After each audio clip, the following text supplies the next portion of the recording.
In a world often filled with seriousness and rigid expectations, Pope Francis stood out as a beacon of warmth, humor, and humility.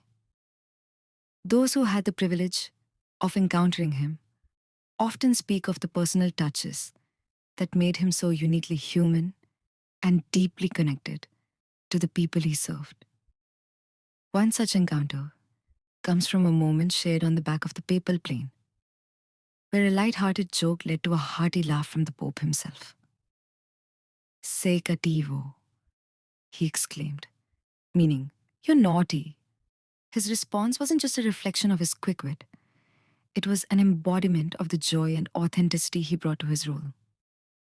Every day, Pope Francis would pray the words of Saint Thomas More: "Lord, give me a sense of humor." It was clear that, while he took his work seriously, he never took himself too seriously. Beyond his humor, Pope Francis had an incredible intuition. Whether in moments of joy or sorrow, he always seemed to know the right words to comfort and connect.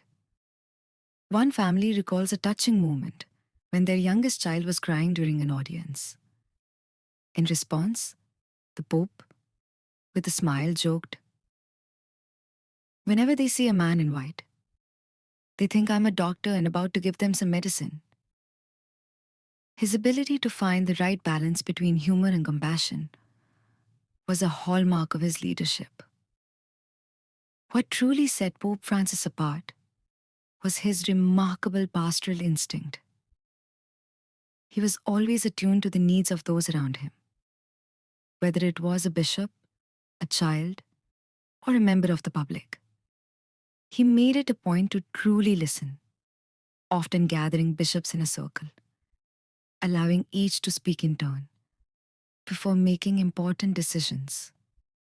This approach gave him a deep understanding of the people he served, ensuring that his appointments and decisions were thoughtful and grounded in real relationships. Despite his accessibility, Pope Francis was never naive. He knew the intricacies of leadership and was politically savvy, making decisive, sometimes stubborn choices. But perhaps the most admirable thing about him was that he stayed true to himself, refusing to become just another scripted figurehead. His surprising decisions, such as his unannounced choices for new cardinals, kept even the most seasoned observers on their toes. It was a pope who never let his role define him, but rather defined the role by his own humanity. Pope Francis leaves behind a legacy, not just of faith and leadership, but of surprise, humor, and a deep understanding of the human spirit. As he steps aside, the world is left with the task of filling shoes that will be difficult to match. For more insights and updates, make sure to subscribe to our channel to stay connected with the latest news.